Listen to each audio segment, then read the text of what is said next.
Carter. Welcome to my Ordinary Angels podcast. I'm here again in Tamworth, or I'm here still in Tamworth. I'm getting 4 Ordinary Angels interviews in this week because it's a great place to be to catch up with people who I really want to interview. Ordinary people doing extraordinary things. My guest at the moment, would you please welcome Anne Kirkpatrick? Thanks, Merelyn. Thank you, Anne. Thank you. Now, you and I have spent some time crossing paths over the years. We have. But I don't know that we've ever really had this in-depth conversation before. No, we haven't. I remember crossing paths in Western Australia, remember? Yes. On the Tamworth on tour. I did 4 weeks and I was leaving. Yes. And you and David were just joining round Geraldton, I think it was, wasn't it? Yes. We joined in Perth and then we followed to Geraldton and then you left. Oh, that's right. Yes. That was a great tour, wasn't it? Wasn't it fantastic? Yes. Yeah. Afterwards I thought, I should have just jolly well have done the 8 weeks, but it's a long time to be away from home. Yeah, well, I'm glad you didn't because I know. So we got into it. It was absolutely fabulous. And you did that northern part with Broome and all that, I suppose. It's the wonderful thing about the kind of careers we have, isn't it? You get to see so many places. Oh, that is one of the best things. I've seen all of Australia and done a lot of travelling. Many times, I imagine. Many times, around and around and around and around and around. I think the only place I haven't been is Cooper Pedy. Oh. And because I went near I've been up around Birdsville and all that, but no, I haven't been to Cooper Pedy. I wouldn't mind going there. Interesting place. I have not been to Uluru, which is shameful. No, you've got to go. I know. I don't know why. I keep saying to David, we've got to go to Alice. I've been to I've been to Catherine. Yes. And I've been in this way and I've been that way, but we just haven't done that middle bit. And it's shameful. It's something great to look forward to. Yeah. So you are a country music artist through and through. I read on your website, which was very interesting, and I never update. Don't take any notice on my website. Well, I can't do social media. It's tricky, isn't it? You need someone to help you with that. Yeah. But I did find out in researching you because I've seen you over the years at the Golden Guitar Awards, and we've crossed paths and we've said hello and all of that. But you have done 14 albums. Yes, I have. Is that still current? Yes. 14 and counting? I don't know yet. I'm hearing you on that. You have, let me put my glasses on, you have 6 golden guitars, which is absolutely wonderful. A few MO awards here and there. Now, what are they for? The MO awards are the entertainment awards that the club people put out. Yes. Right. Yes. Is that particularly in New South Wales? Mainly in New South Wales, It's particular to New South Wales, and they're beautiful awards, actually, because they're made of Mo McKean, the model of, the old comedian from the 40s, Mo McKean. And that's why they're called Mo. That's why they're called Mo's. I was thinking it was an acronym for something. No. Right. So Mo McKean, they're beautiful awards, Fantastic. You have an aria. Yes, that's right. We're going to get all those things in. Yes. That was an exciting An aria, moment. which is an amazing thing. You've got an ongoing live music career. I have. And in fact, it was funny, Max Ellis, of course, from Tamworth, said to me recently, he said, the length of the time I've been performing live, it's a long time now. I started performing live when I was about 11. Yes. Yes. And now I'm not going to tell you how old I am, but I'm getting up there. Ask. Mid-60s. Right. Yeah, heading wonderful. to the other end of 60s. And you forged this amazing career of your own in and amongst being the daughter of famous, iconic, pioneering parents, Slim, Dusty and Joy McKean. Yeah. So let's start there. And I know everyone must ask you that, but I know that you embrace your heritage. Absolutely. And I know that you are very proud of it. Yes. Just fill us in a little bit what the early days were like, because as I was researching you, and I knew some of these things, but you really lived the circus life. Well, I was 2 years old. Dad left his day job when I was 2 years old. Dad had a day job? He was a plasterer. Oh. He was plastering roofs in houses in Sydney when I was 2 years old. But mind you, they were in the music scene then, because in Sydney in the late 40s, there was a burgeoning country music scene, late 40s, early 50s, and people like the pioneer called Tim McNamara, they used to put on like house concerts actually, but not a little bit bigger, but in the little halls around Sydney and that. And that's what Heather and Reg and Slim and Joy were all doing. That's how my mum and dad met. Right. So they were doing that on the weekends, but Dad had a day job. And then that they just thought, well, let's give it a go. Let's get out on the road, do the first tour, put a country music show together, and let's just try it out. And that was a pretty incredible thing to do in 54. And I think, amazingly, Mum's parents were supportive. I know my nana sent money up to them when they were really short on that first tour, or it might have been the second. Yeah. But they did a little run, and they could see that it was going to work. I wonder how much fuel cost then. Oh, well, it was probably not per litre either, it was probably per gallon. Probably per gallon, that's right. Yeah. But they didn't go very far in those days. Right. They were travelling with a caravan. Because nobody did, right? So no, people didn't travel 3 hours. Yeah, right, to a gig. And do all the little pit stops. Yeah, right. Little tiny places along the way. Yep. So they took me on the road when I was 2, and I've been travelling ever since. And still. And they are still travelling. Travelling still always will. That's a song I'm going to do later too. Right. But, not about me, about Mum and Dad. But so basically, that I started then travelling with Mum and Dad. And of course the stories are, I wandered on stage, as a little kid because I was sleeping backstage. And apparently I was a pretty good traveller because they'd do the show and then they'd have supper afterwards, and apparently I'd go to sleep during the show, then I'd wake up and sit up and have a bit of supper and go back to sleep. So pretty good little traveller from early on, which was good. Right. Yeah. Kids adjust fairly easily. They do. Yeah. And it's what my parents did. Yes. And you didn't know any different either, did you? I didn't know any different. But I suppose if you were a difficult child, though, or had health issues or something, it would be very tricky. Of course it would. Yeah. Do you think that your parents had the same expectations that we might have now for travel? Well, they just happy to get down the dirt and... Oh, they did get down the dirt, that's for sure. Yeah. I mean, the car and caravan days, they were... they did everything. They'd get to the place. They'd often have to clean the hall out, Yes, and right, themselves. That still happens occasionally, right? Doesn't it? I know. You get to a venue and it's like, oh, and yeah, the dressing rooms are really, yes. Or there's an enormous dance floor, and here we are telling stories, and you've got to bring all the chairs in onto the dance floor. That's right. We've done that many times. Gap, with the audience, way out to whoop whoop. Yeah. Actually, funny you should talk about that. I remember doing a gig at Yuendamu in the Northern Territory, just out from Alice Springs. Have you been to Yuendamu? I have not. Oh, okay. Oh, no, it's just you talking about that gap. It's so funny with the Aboriginal audiences. Like, we played open air. It was with Lindsay Butler and Shazza. They were out there as well, me and the band. And we played outdoors on this funny old stage, and there was like a basketball asphalt court in front.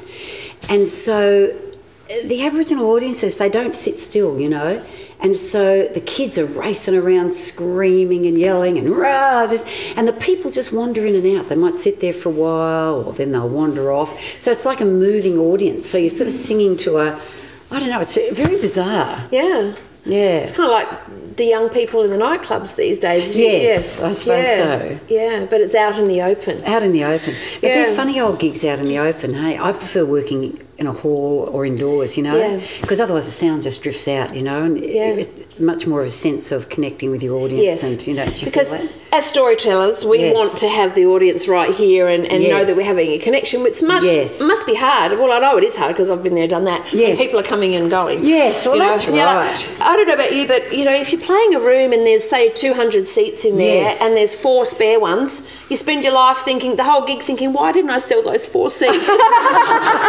Instead of going, look, there's 196 people. It's like, 4 more. Well, I could have got 4 more people. It would have been nice to see it full, that's right. Or if someone gets up to go to the toilet, you're like, what did I just say something, Yes, that is the worst thing, isn't it? Yes, and then you think, they're probably just going to the loo. Oh, that's right. Then they come back in and you're like, we're so sensitive about that, aren't we? If they get up and if they're fidgeting or something, you think, no, I've lost them. Or someone goes, they're obviously not engaged, I know. Yeah. But, I mean, you're talking about the showground thing too. We did do that early time was like night showing where you moved on every day to a different place. But then at the late 50s, my dad and Mum went into partnership with a fella called Frank Foster who was on the Showgrounds. Right. And he came from a really old showy family. And the showground people, they're like the gypsies and they're like generational.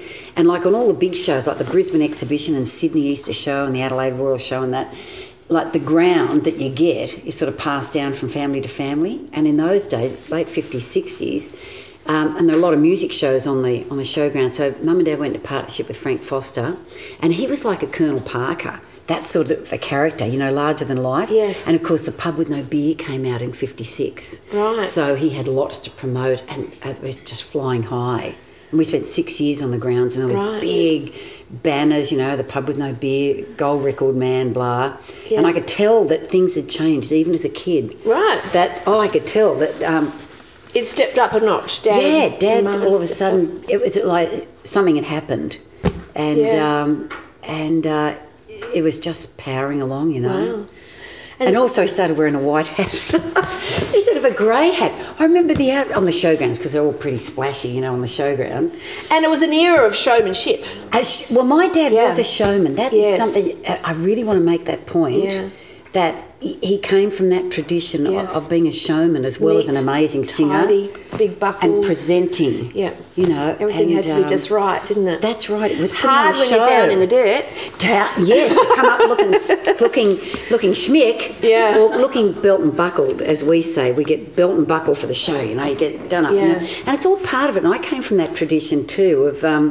I still remember like Mum and Heather in the show, the McKean Sisters, you know, and when I was doing all that touring with them, you know, it was a whole tradition and what's am I trying to say? A rigmarole. Yes, it's kind of like an expectation. Getting ready for the show, being there, you're putting your makeup on, getting ready, the outfits. Rigmarole is a very good word. You know, rigmarole. Yes, we'll go with that. We'll go with that. Yeah. And preparation, and it's all part of that, you know, and but on the other side, of course, my mum and dad were incredible writers and storytellers and gatherers of stories as they travelled around Australia, because we ran into Stan Coster and his family all the time, and we crossing paths, touring at the crossroads. Yes, in Western Queensland normally. Yeah, right. And I'd hang out with Tracy Coster and also her elder sister Jane, who's about my age, who now lives out at Manila, and we'd always look forward to running into them and hanging out with Jane and Russell and Tracy. Yeah, and you won a golden guitar with Tracy not that many years ago now. That was wonderful. Yeah, that was kind of bringing your roots back together, wasn't it? It really was, because the song was the first song of Stan's that my dad recorded. So it was very fitting that Tracy and I recorded that. Yeah. And I was so thrilled to win a gold guitar for that. Yeah. Yeah, it was great. And, you know, I don't think there's hardly anybody in Australia, certainly in rural areas, who doesn't know who Slim Dusty is. No. And if they're in the city and they don't know who Slim Dusty is, they've had their eyes shut, because it's just, and their ears shut, because he is still a huge influential part of Australian life. And when we think of Australia, you go overseas and people go, oh, Slim Dusty, you know. How was that, growing up under that banner? There was good stuff. Was it a challenge for you as well, as a family? Look, I sort of didn't see that as a kid. He was just my dad, you know. Yeah, nice. And wherever we were, it was always early days in Sydney. And I flew back to start school and stay with my grandparents for a while. Yeah, it's kind of boarding school, didn't you? I'll tell you about that too. Great. The boarding school, good. Yep. But our own caravans, that was our home. But our home just sort of kept moving, you know. But for a kid, as long as your parents are there and your family's here, my brother and me and mum and dad, you don't. Well, that was just the way it was. I didn't really think of Dad as being famous as a kid. Yeah, you didn't have the social media presence we have these days, and the pressure, right? Was there any pressure to be famous and keep being famous, or did you just doing your thing? For Dad? For Dad, yeah. Oh no, he was just totally focused on moving forward and the next thing. He was a great one for many years. He used to record 2 albums a year. 2 albums a year for year after year. Isn't that incredible? He had over 100, into Sydney. Yeah. When he left here, I saw 110 albums, and 110. But he'd travel and then come back into Sydney at Christmas and record 2 albums and put it down so quick. Yeah. But no, he just was always focused on moving forward. He'd do 1 album, he's on to the next and the next tour, and it was a great adventure for them. They left Sydney, they're young people in their early 30s, and decided on an incredible adventure for a young couple, going on the road, taking the kids with them, and they loved it. They just loved what they were doing. And as the show people always say, the best game in the world doing this. Why wouldn't you? You're travelling, you're meeting people. It's not a 9 to 5. It's so stimulating and nothing wrong with a 9 to 5. I'm not putting over. No. But I feel very lucky to have had the lifestyle that I've had, and even I did spend a lot of time at boarding school. Yeah, and how was that for you? Because you went off. This was all you knew. Yes. You left that. You went to boarding I was school. 11 years old when I went to boarding school. And then you came back eventually. But that time in your life, were you heartbroken when you got there? Well, that was very mixed feelings. Although I settled into boarding school okay, and I never felt separated or left, so to speak. Right. Because in those days you had the 4 breaks and the huge break over Christmas, and every holiday we'd fly back to join the show. Right. And of course Mum and Dad always kept in touch. Mum was a great letter writer, and you know, in those days letter writer. Yeah. And you never felt just dumped or anything, you know. Yeah. And I settled in. My brother didn't settle in as well. I went to one school when I was 11 for 4 years in Sydney. And then I went to 4 years down in the Gippsland where we built our first house. Gippsland, Victoria? Gippsland, Victoria. Oh. Well, Sale. I went to school in Sale. We had a house at Meetung. That was our first home we built. I did not know that. Yes. We still got the house. Right. It's like this time warp. Yeah. Built in 64 as sort of a holiday home. Big long room with some bedrooms on the side. Gorgeous view over the lakes. Right. And so we went to school in Sale. And that was the first house, family home that I knew in 64. Right. Outside of the caravan. Outside of the caravan. But I have to tell you, it was really, you'd fly in for the holidays, but then when you had to leave, oh my God. That was heartbreaking, right? Ugh. Yeah. And so when you came back, when you finished school, you virtually came straight back into the industry, didn't you? Well, Mum and Dad were always, that's why we went to boarding school. They didn't want our education to suffer. So that's why we spent the years. And when would they have time to keep homeschooling you through high school anyway? That would be I actually did correspondence on the Showgrounds, but it was impossible. On the Showgrounds, there was so much to do. Yeah. Of a kid. What kid wants to sit and do math? Show kids could get in all the rides for free. You could eat all this junk food. And Mum tells me she was always dragging me out from under the sidewalls of the bloody striptease shows. Because I used to say, look at all those pretty girls in all the baubles and the outfits. And Mum was so horrified. And she'd say, Anne, get yourself out of there. And your mum seems such marvellous, your mum's such a demure person too. She would be mortified. Well, she was mortified.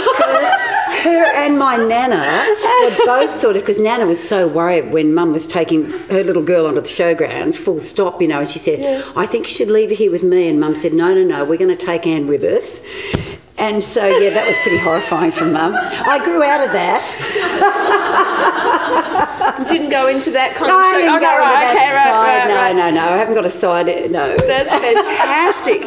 And researching you, I came across some very interesting photos and some very interesting video clips that were just gorgeous. I think you've had almost every hairstyle that a woman could have throughout history. Yes, you definitely went with the eras didn't you? And outfits too, my gosh. Yeah, because that was a big part of it too. And you explored lots of different genres of music. Now, how did that come about? Because were you rebelling, or were you just your parents? But I know your mum and dad were very supportive of all genres of music. They were. They weren't snobby, and country music's the only thing. Absolutely. They were amazing right across. Absolutely not. And they were never sort of, all you can listen to is Australian bush ballads. They weren't like that. And in fact, at home, you know, that was their thing. But at home, there was a wide variety in vinyl in those days. All the classics, of course, your Patsy Clines, Hank Williams, Carter Family, all that bass, which was fabulous, you know. Yeah. But also a lot of the more contemporary. Dad was a big Buck Owens fan. Huge Buck Owens fan. We went to see his concert at the Opera House, you know, in the days of Suzanne Ray and Don Rich and all that stuff. And I'm going to say I was too young for that one. Actually, I'm showing my age here. Might have been just before me. I was Glenn Campbell and Kenny Rogers and Dolly Parton. There you go. There you go. When they first were making it big. Fantastic. Yeah. And Dolly still isn't Dolly. And Kamal. Oh, Kamal. Climb every mountain. Marvellous. Loved Kamal. But, you know, you grew up in a potpourri of all this music. Yeah. And but it was mainly at university that I started listening to, because I grew up mainly all the traditional stuff and then my mum and dad's music equal. And I think as a kid, the Beatles were the only sort of pop act that I really loved. Yeah, right. And they weren't like, ooh, pop. No. Oh, not at all. No, they embraced that as well. They were. Yeah. I found a very cute clip, and we're going to put this little link on the screen. Yes. Because I think everybody should go and see All He Did Was Tell Me Lies. 1978. You were just adorable. I watched that multiple times. I just thought you were so beautiful. Oh, heavens. And you sang the whole song with your hands on your hips. Yes, a bit of attitude. It was so cute. And my and that wasn't country at all. Nothing country about that. Well, that was when after university, and I'd been touring with my mum and dad's show, and then I left the show and I formed my own band and I started doing venues around Sydney. Right. And I've been very influenced by that country rock thing that was happening in the 70s. So I was starting to get into all that. Right. And so I had the band and it was very much. It wasn't sort of me in the band, it was just a band, so to speak, even though it was called the Anne Kirkpatrick Band. And so I was doing... Right, camaraderie between all of you. Very you felt much like so. A unit. Yeah, yes. They weren't the session hired musicians. No, we travelled and did a lot of stuff together. Right. And that clip's so funny actually. Oh, it was gorgeous. my manager's shirt. Right. That bloomy sort of white shirt and the tight jeans and the white stilettos background. And the white background. Yeah. And the guitar player, check him out. He's actually the fiddle player, Stuart Watson, and he's there playing electric guitar in his sailor sort of T-shirt or something. It was very... Yeah. Anyway. And back in the day, that 78. Was on film, right? No video cameras. That's right. Film. That was film. Yeah. So it was a big thing to do to a music clip. Yes, it was. It was a big thing to do a music clip. It's so easy now. Yeah. So, and here we are recording it today and doing all this. On 4 cameras. I know. No less. That was really special in those days. Yeah. Take the effort. Yeah. And also in those days, you really wanted a record deal. Not now. Everyone can do their own thing and get it out to the world. Thanks to social media, yes. On their own thing, you know. The internet, You're really desperate to get a record deal in those days. So I was on EMI, my dad's label. Yep. And you know Rod Coe? Yes. Who I saw in a lot of those early clips. And I've met Rod multiple times over the years. And Well, he was a house producer at EMI. Right. Around that 1974. And Dad was on EMI and Peter Dawkins was producing. We've since lost him, unfortunately, but then Rod started producing Dad, and just to be my own person, I did a demo tape, of course, because I didn't want to just be Sonic or Slim Dusty's daughter, so I gave it to Rod. Cassettes! Oh, I still have cassettes. I mean, I have stuff on cassettes I've got to get off cassettes. Yeah, I love it when people come up to me at a show and they go, I've got my cassette player. Kids these days don't even hardly know what a CD is. Oh, never exactly. less a cassette. That's going And what too. are these video tapes? Oh. You know, DVDs are hardly even in now. And remember the 8-track cartridges? Remember that? That's the 8-track cartridges. So I put in a demo tape. No, I'm going to say Rod. no, I don't remember You don't remember those? You're all too young. I might be the oldest one in the room here. I think there's a few lovely in the audience who are sharing your era. And I'm only doing this because Lynn was on just before and she's like a dozen years younger than me. So I'm enjoying being the younger one for a change. It's usually the other way around. Yeah. So how hard was it for you, given that you had all that support, but how was it, having Slim Dusty and Joy McKean as your parents, how hard was it? Did people have an expectation? Did you feel like that? Yeah, I imagine. They did have an expectation of the sort of music I should be. Yeah. I should be Anne Dusty, I suppose, probably. Yeah. And I used to get some fan mail when I was a kid to Anne Dusty. Oh, funny. Which was cute. Yeah, because that was Slim's stage name. That's right, because he was Kirkpatrick. Yes. And it was hard, and it was only very later in my career, in my early 40s actually, that I felt I was my own person musically with an album my first album on ABC, Music, which was a new label in the early 90s. Graham Connors was the first signed person. Right. I was the second. And I teamed up with this new producer, Mark Moffat, who came from a background of producing people like Tim Finn and Jenny Morris. And but he was a huge pedal steel fan, played in a band called Saltbush from Melbourne. Right. And a great fella. And so he produced some albums. The first one was Out of the Blue. And that I felt at last people sort of accepting me in my own right, and it did really well for me. So that was a kick along for me. Yeah, and you really, like, even when you're listening to that poppy stuff that you did, your country roots were still very much there, right? You've got that country voice. Yeah. There was no getting away from it because that's who you are. Absolutely, but it was really great. Proud of it. Very proud of my heritage and my country roots. Oh, absolutely. Yeah. And you have forged your own unique identity without a doubt, but you have continued to embrace that family heritage, and that's just wonderful. Absolutely. In fact, I feel You'd be crazy come the full circle. I would be crazy not to. But I feel I've come the full circle now. Like, I went from the family show through that, the Out of the Blue, and a couple of albums after that, and came back after my dad passed away, actually, to an album called Showman's Daughter, which is very acoustic. Yeah, beautiful album. Very, going back to that, I feel I've come the full circle. Yeah. And now I do a lot of bush ballad gigs, actually, mainly because of my cousin Diane, Heather, my auntie's daughter, Reg and Heather's daughter. Diane. Yes, Lindsay. Yeah, Diane Lindsay. Yeah. And she sort of approached me a few years ago. So she's your cousin? She's my cousin. I did not know that either. Oh, didn't you? I didn't know. I hadn't made that family connection. Diane and I are first cousins. Right. And she's got two sisters. Right. So we're, that's Heather's, my auntie, because Heather and Mum were the McKean Sisters. Yes. And they were famous before Reg and Slim. Yes. Yeah, right. And then, so Diane's in the... She does so well in the traditional scene. She does, very well respected. She's very well respected and doing a great job, her and her husband, and they're great. Yeah. And she actually approached me to do a combined show called Daughters of Country a few years back. Yes. And it was lovely, and it was lovely to reconnect and spend more time with her and my other cousins, and also reconnect with that traditional scene, which is huge. Yes, still is. It still is. Yeah. I have a little confession to make at this point in the proceedings, because I've always, of course, grown up knowing who your dad and your mum were, but not so much your mum, but more your dad, because I didn't grow up in the country music scene, but my dad used to play a bit of country and play Slim songs, of course, and I knew Slim, I knew his stage persona, but the very first time we came to Tamworth as artists back in 97, one of the first things we did, we wanted to see what was going on, not just around the place, but we went to the CMAA meeting. And we snuck in, and I was feeling awkward because I'm thinking, I'm at a business meeting, I don't know any of these people, so I snuck in carefully. And there was this shortish man behind a rather large lectern and balding, and I leaned over after everyone was like listening, and we were running late, we had a gig or something, and I sneaked in and I leaned over to the person we'd come with, and I said, "Who's that?" Max Ellis.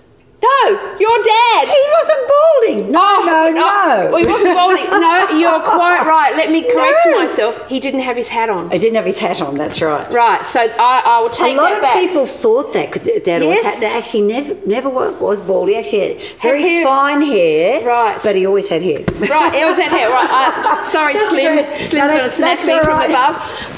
But the person leaned over and said... But you wouldn't recognise him without his hat. No. And they said, shh, that's Slim Dusty. And I literally did this. I started sliding. Oh my gosh, how stupid am I? But you wouldn't have recognised Dad without his hat. No, and because I was a bit nervous being there. And I know. He was talking just like a normal person. And didn't have his guitar. And, I learnt something that day because your dad and your mum, as Dave and I started in country music 20-odd years ago, we would go to gigs where it was multiple artists, and there's your mum and dad in the front row smiling at us. And your dad and mum sent David and I, when we first started, a message saying, keep going. Oh, that's this is where you belong. That's lovely. Keep going. And I never forget that, because why would they do that? Mum still does that stuff. They don't need to. It's lovely. Right? But it's lovely because they're genuine, beautiful people. And how encouraging. They were always encouraging to younger artists, and Mum still will shoot off an email to. So I remember with Amber Lawrence, when she finally broke through and that, Yeah. and started winning stuff, and she was so happy for her. Yeah. But I have to tell you, just about my dad, it's a funny thing that without his hat, people didn't recognise him. He had such a, when he actually got on stage with the hat, and he had such a charisma on stage, it really, I noticed it hit me. I just have to tell you a moment, because he really did have that charisma on stage. He was larger than life on stage, and he wasn't a tall man. No. He wasn't. That was what surprised me. Yes. I was expecting Slim to be this, but no. No, and quite stocky. Yep. And we did a concert at a little place called Maree, which is at the very top of South Australia, and it's the end of the Birdsville track. Yes. And there was a thing called the Great Cattle Drive or some ride that was going down there, and it was finishing in Maree.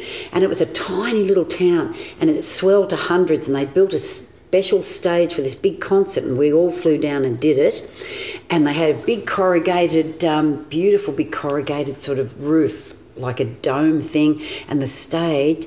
And I went out the front, and my dad came on. And it's like a physical thing. It hit me, like Dad's performance and his persona when he comes on. Yeah. It really was. He commanded attention.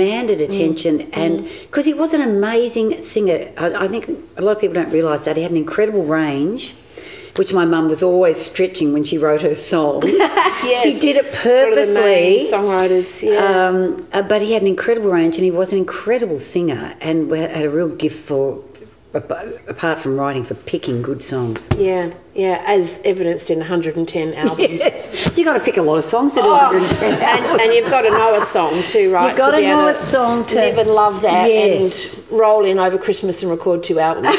You've got to be thinking about that. Nowadays we take 2, 3, 4 years to do one album. By the time you write it. Yeah. Yeah. Oh, I know. Yeah. I know. Yeah, and I just, we have a lot of respect, obviously, for your mum and dad, and for you for being able to continue that. So tell us now. Well, let's move into keeping that alive. And what are you doing? Well, I've been very involved in the Slim Dusty Centre at Kempsey. Yes. That opened in 2015 as a tribute not only to my mum and dad and their way of life, but also to all the music that came out of that area, Gordon Parsons, Shorty Ranger, and to the whole country music pioneering thing. Yep. So I've been very involved in that.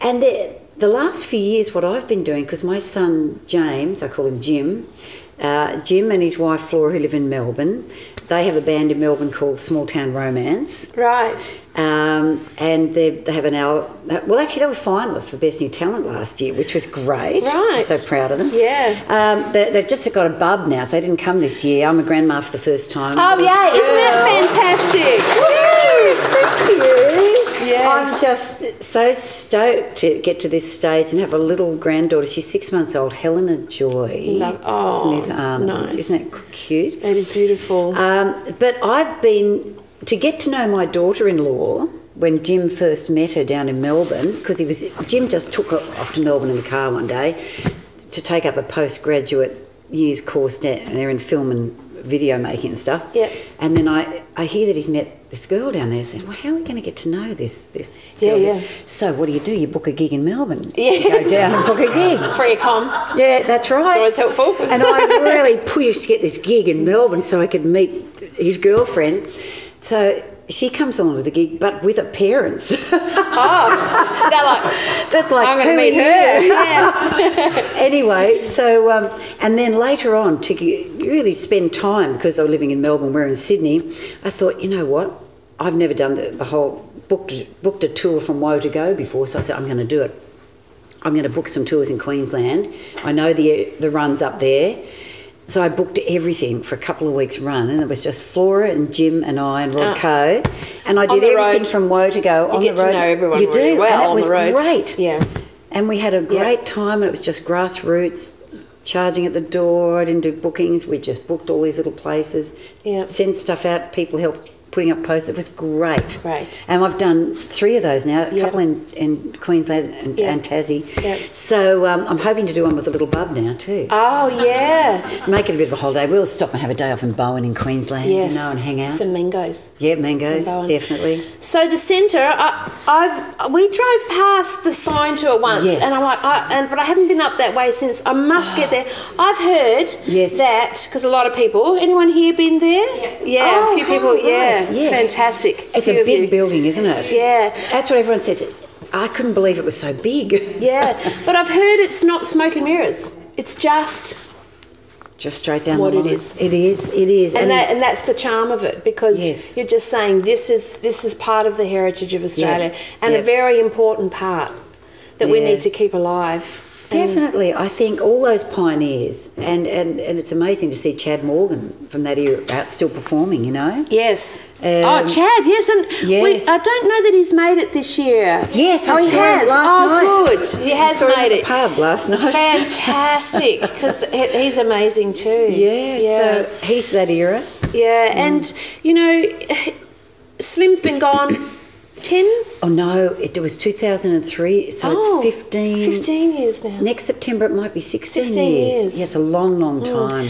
But it feels like for all of us, in country music in particular, that he's still with us, because it's just such an influence everywhere we go. That's lovely for you to say that, because I do feel that his music will always be alive. And, and just the path that he paved, you and your family and your mum, just to because when David and I first came into country music, we actually came via a songwriting contest that we won, and people said, you're writing country music, and we were like, what? We're not like Slim Dusty. We actually said that. We're not like Slim Dusty, you know, the bush ballad thing. Yeah, I know what you mean. Yeah. But to come and to find that Slim was and still is the icon, and one of the many pioneers that opened the way for all Australian of us. And music. That's not right. even just country. And doing it your own way too. That was a great one for that. Yep. Do it your own way. Be yourself. Like I remember Keith Urban. I was just about to bring up Keith. Keith touring Tell that on the story. ranch, touring with my dad's show in the 90s.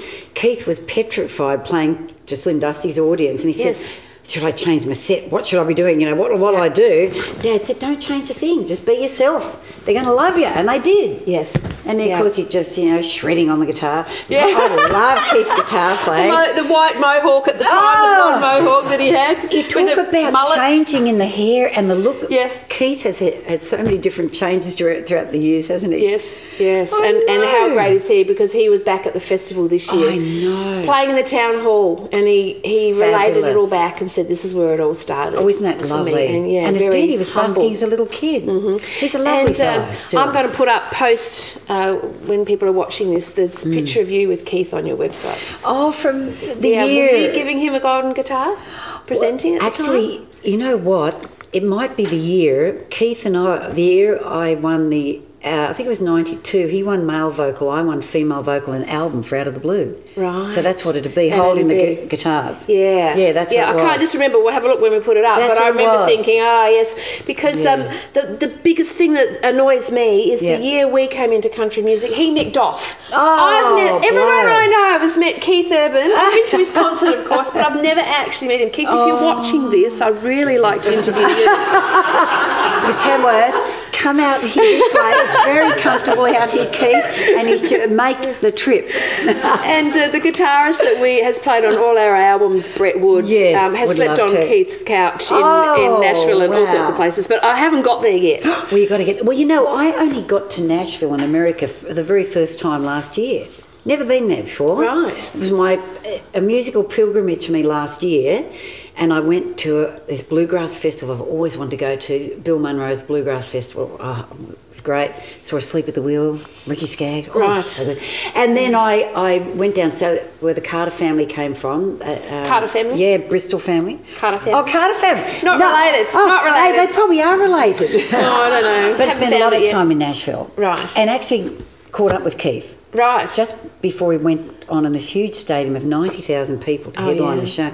And that was same old Keith. Yeah. He was great. Yeah, and he was so lovely to see him. Yeah, my friends who know him still catch up with him and they say he's lovely. just the same. If you can get past the bodyguard. Well, that's right. But good on him. How wonderful. What an ambassador. I'm so proud of him, yeah. Very proud of Keith. So we're going to wrap up with a song in a minute. I've got two things though. Yes. You're going to get to ask me a question in a minute. Right. Only one. I know I've asked you a lot.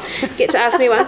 But is there any advice? I'd like to ask you, is there any advice? You're someone who's been doing this for 60 odd years. Yes. Because you started when you were a bubba. Yes, I did. And you've had to forge your own career. You've lived with extremely famous parents. Yeah. You've explored lots of different genres of music. Yeah. But here you are in your 60-somethings, still out there doing music. Yes. What advice have you got for young people in particular, but all of us, when we want to pursue a dream? What's the key? Well, obviously you've got to... if you want to pursue a dream, I think you've got to believe in yourself and visualise it happening. Right. You know? Yeah. You can visualise. I visualise before gigs even, hoping they're going to go the way they're going to go. And also you've got to just jump in sometimes and work it out as you go, you know? Yes. Even though it's scary. Feet first. You know, like when I had little kids and that, and people are ringing up and saying, well, can you do so-and-so? I say, yes. Put down the phone and say, oh my gosh, what am I going to do with the kids? How am I going to do this? Say yes. And my husband say, why did you take that kid? I say, well, I don't know. I should, I suppose. Details. Someone else forget can the work details. that out. Just jump in.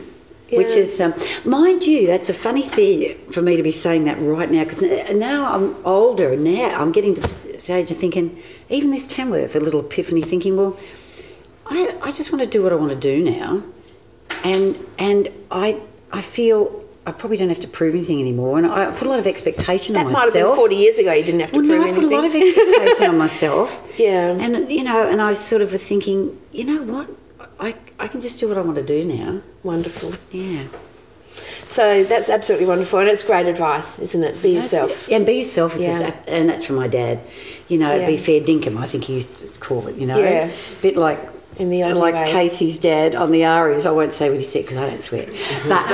But same advice. Yeah. Be genuine. Be genuine. Yeah, that's wonderful advice. Yeah. Now you get a quick question, and then we're going to have a song. I'd love to ask you your journey in country music. Mm-hmm. So you said you came into this via winning a Australian Songwriters Association. Yeah. And you've had a marvellous career. You know, you've travelled, you've won a lot of awards and everything, and so you've really enjoyed the people. And what's been some of the highlights for you along the way? Well, the people is what it's about for us. I get it. Because we were working in the corporate scene, and we had a quite a successful back 20 years ago, earning $100,000 a year doing covers and a children's show. Yes. So we could have stayed there. Yes. I did say that if I got to 40 and I was still singing ABBA in pubs at midnight, I'd probably have to, I don't know, do something. So, but I wanted to have something to say. Yes. And I'm a storyteller, and I love hearing people's story. Yes. And years down the track, I'm starting to put it all together in my mind. And one of the reasons I'm doing Ordinary Angels and my blog is alongside the music storytelling. Yes. Is that we need stories because we have our past, we have our current, and to see the future, we need not to have a disconnect. We need a connection right through. Everyone needs to know where they come from. Yeah, and so many people are disconnected these days. They're disconnected from their past. They're living in the present because that's the only thing they can face, and they can't really see a future. Yes. And I think storytelling through music, country music in particular for us, and the people that we get those stories from and share our stories, you know, I can be me, warts and all, and I love that. That's why we're in it. And I think the storytelling helps us make those connections between our past, our current, and our future. Well, and I have to say too, you've always been such a lovely, warm person, and whenever I see you and Dave, we're always so... You give out a lot. Thank you. Yeah, that's not fake lovely. either. It's lovely. No, I know it's not fake. No. Yeah. That's absolutely what I mean. Except occasionally at times at home, Dave might say there is a grumpy moment every now and again. But generally speaking, I'm not a grumpy person. I get that. You're a very bubbly person and very warm, and it's lovely. always run into you. And yeah, and thanks for asking me along today. Oh, it's so just nice. lovely. And I said to you backstage earlier that my daughter Jade, so excited that I'm interviewing you today. Oh, she's early 30s. She's just had her second baby. Oh, well, hello, Jade. Hello, Jade. She's like, Anne Kirkpatrick, I wish I could be there. That's sweet. So yeah, she's a big fan. That's lovely. Now, because we have a live audience, as you know, as you can see, and as you know, we want a song. You're up for it? You've got your guitar there? I'm only just up for it. I have to tell you, I feel like a bit of a croakster today. Because well, we were Tamworth, you come to Tamworth and you do a lot of gigs. You know, I've done my main gigs and you know, you get very up and you pump yourself up for these gigs, and also you do a lot of talking in loud places. And then I was just talking to Vanessa on the way, and of course, it's the joy of the air conditioning. It dries out your throat, doesn't it? Absolutely. So excuse the croaks, but I will do a song. And the song I'm going to do, it was the title track. I wrote this song. It was a title track of the last full album that my dad recorded. It was a duet album. And I wrote this about Slim and Joy and their incredible pioneering life together. And because they met in the late 40s, early 50s, Mum and Heather had a radio show on 2KY called Melody Trail. So when I'm talking about Melody Trail, that's what I'm referring to. But yeah, so Dad said, oh, this could be the title track. I love it. It's called Travelling Still Always Will.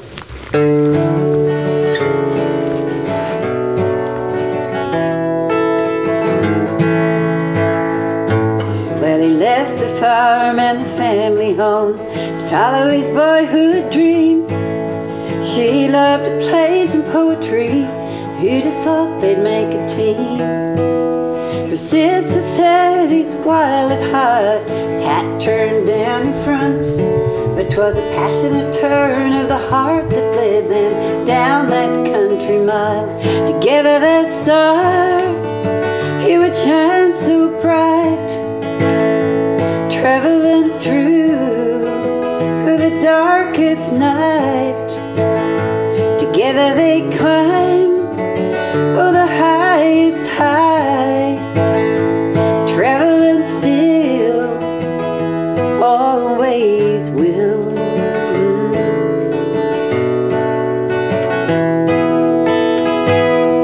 Well, he had his best mates, Ned and Joe. Together they'd roam the towns.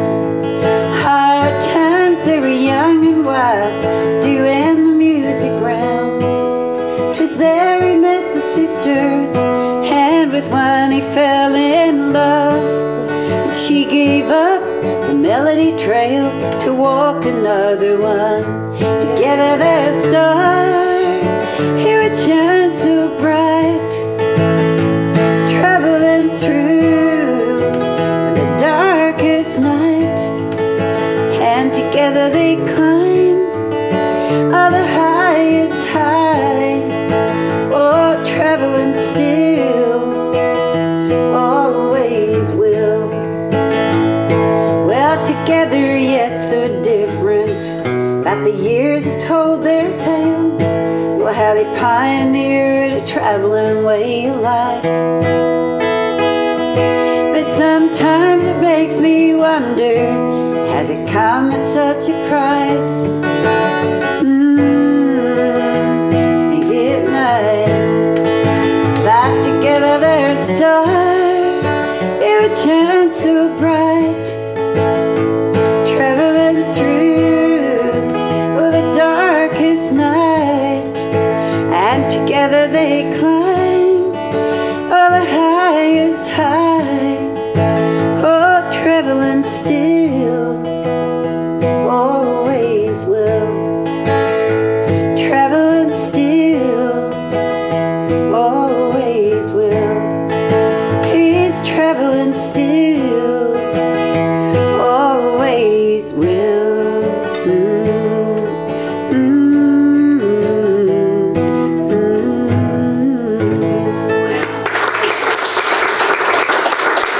Beautiful story. Storytelling. Well, ordinary angels are ordinary people doing extraordinary things. Today, Anne Kirkpatrick, you are my ordinary angel. Thank you. Thank you very much.